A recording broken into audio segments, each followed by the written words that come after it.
नमस्कार, मैं हूं आपका दोस्त विनोद शर्मा। फिलहाल हम भिवानी के बॉक्सिंग क्लब में मौजूद हैं।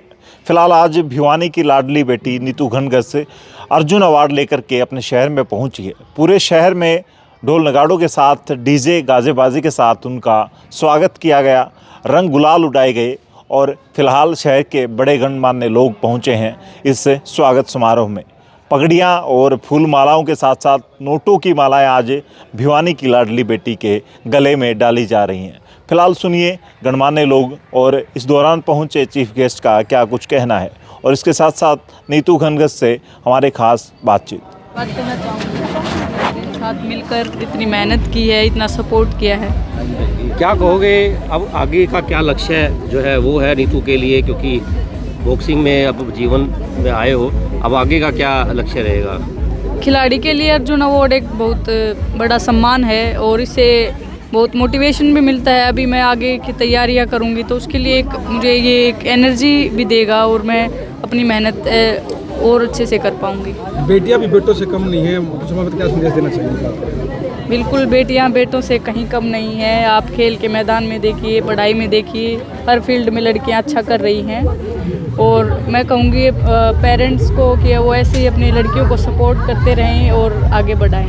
ये तो अगला जो टारगेट जो है वो क्या रहेगा, आगे किस प्रकार की तैयारियां हैं और आगे जो गेम्स होने हैं, अब कौन सा मेडल जो है वो दिलवाने की इच्छा जो है मन में है? इच्छा तो यही है कि मैं भारत को ओलंपिक्स में रिप्रेजेंट करूं और मेडल जीतूं। उसके लिए स्टेप बाय स्टेप मैं कॉमनवेल्थ और एशियन गेम्स की अभी तैयारी कर रही हूँ। हेडलॉक की झड़ी जो है वो लग रही है, एक अर्जुन अवार्ड और जुड़ा है। अब 21 अवार्ड जो है भिवानी जिले के नाम हो गए हैं अर्जुन अवार्ड की अगर बात की जाए तो। क्या कहेंगे सर, खुशी का मौका है और भिवानी में फिर से एक अवार्ड जुड़ा है। देखो, सबसे पहले तो मैं नीतू घनघट को बधाई देना चाहूँगा जिन्होंने अर्जुन अवार्ड जीता, और उसको हमारे सारे भिवानी के खिलाड़ियों की तरफ से, सभी लोगों की तरफ से बहुत बहुत बधाई और बहुत बहुत शुभकामनाएं। ये बहुत बड़ी अचीवमेंट है और जो बेटी हमारी वर्ल्ड चैम्पियन रही और कॉमनवेल्थ में गोल्ड मेडल था उसका, तो उसके बाद ये अर्जुन अवार्ड मिलना, तो ये देखो एक और प्लेयर्स के लिए भी एक मोरल हाई करने वाली चीज़ है और बूस्टअप होंगे। और वैसे भिवानी जो हमारा है ये हब है स्पोर्ट्स का, मतलब हर गेम में बच्चे आगे चल रहे हैं यहाँ पे। और बॉक्सिंग का तो बहुत बढ़िया यहाँ पे एक मोटिवेशनल सेंटर था ये। अब थोड़ी सी कुछ कमी आई है। मैं तो हमारे जो भिवानी बॉक्सिंग क्लब के प्रधान हैं कमल प्रधान जी, जो हमारे पुराने साथी भी हैं और जिन्होंने अपना सारा जीवन बॉक्सिंग के लिए समर्पित कर दिया, उनको और जगदीश कोच जी और बाकी जो हमारे कोच साथी हैं उन सबको मैं धन्यवाद करना चाहूँगा, जिन्होंने एक इंटरनेशनल लेवल पर बच्चों को इतना ऊपर उभारा और इतने बड़े लेवल पर लेके गए। और आज का जो मौका है वो हमारे लिए एक गर्व का विषय है।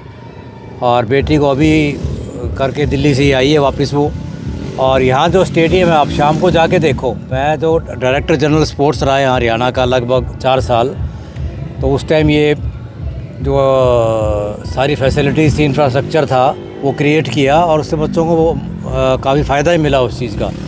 मतलब शाम को जाने से ऐसा एहसास होता है भिवानी स्टेडियम में कि जो स्पोर्ट्समैन नहीं भी है उसको ये लगे, फीलिंग आएगी कि मैं भी कोई सैर कर लूँ या कोई गेम खेल लूँ। और हरियाणा की देखो स्पोर्ट्स पॉलिसी काफ़ी अच्छी है, अवार्ड्स बड़े अच्छे हैं, हिंदुस्तान में सबसे ज़्यादा कैश अवार्ड दिए जा रहे हैं। जॉब्स का भी काफ़ी ठीक है, अच्छा है, लेकिन मैं तो यही रिक्वेस्ट करूँगा सरकार से, एक क्लास 1 और क्लास 2 में भी स्पोर्ट्स पर्सन के जॉब्स का इंक्लूजन किया जाए।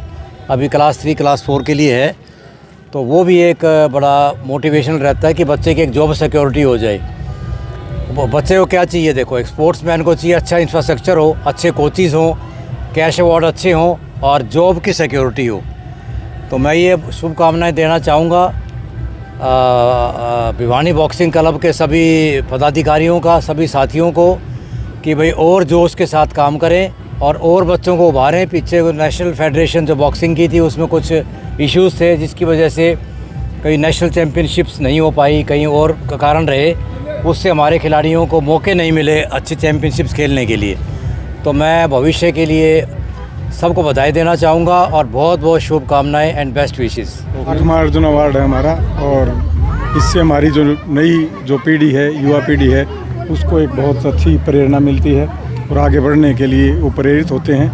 और मुझे बड़ी खुशी है कि कि नीतू को भारत सरकार ने महामहिम राष्ट्रपति के द्वारा अर्जुन अवार्ड से नवाजा है और मुझे पूरी उम्मीद है कि ये आगे बढ़ने के लिए इनको प्रेरणा मिलेगी और आने वाले 2026 में एशियाई खेलों में और कॉमनवेल्थ खेलों में देश के लिए स्वर्ण पदक जीतेगी और 2028 ओलंपिक के लिए अगला टारगेट होगा हमारा। सर किस तरह की तैयारियां जो है वो है ओलंपिक के लिए? ओलंपिक के लिए बहुत अच्छी तैयारी है, लेकिन स्टेप बाय स्टेप चलेंगे। उसमें क्वालिफिकेशन होता है, उससे पहले एशियन गेम है, कॉमनवेल्थ गेम है, उसके बाद क्वालिफाई राउंड होगा, तो तब हम ओलंपिक के लिए क्वालिफाई करेंगे, तब आगे पदक की बात हो जाएगी। देखिए, मैं ये कहना चाहूँगा जो नीतू है वो मेरे पड़ोसी गांव की नहीं, आज हरियाणा के और हिंदुस्तान के सबके घर की बेटी बनी हुई है और बड़े सौभाग्य की बात है आज जहां हरियाणा के अंदर एक नारा दिया गया था बेटी बचाओ बेटी पढ़ाओ, वहां बेटी खिलाओ का भी नारा बन चुका है। आज अगर मैं गलत नहीं तो हरियाणा प्रदेश के अंदर भिवानी की 3 बेटियां ऐसी हैं जिसमें स्वीटी भी है, पूजा भी है और नीतू भी है, जिसने एक ही गेम के अंदर बॉक्सिंग के अंदर हरियाणा का नाम उज्जवल किया है। और इस बात की मैं शुभकामनाएं देना चाहूँगा प्रत्येक माँ बाप को जिसने इस चीज़ में बढ़ चढ़ कर के बच्चे को आगे बढ़ाया और सौभाग्य की बात है बेटियों को आगे बढ़ाने का काम किया।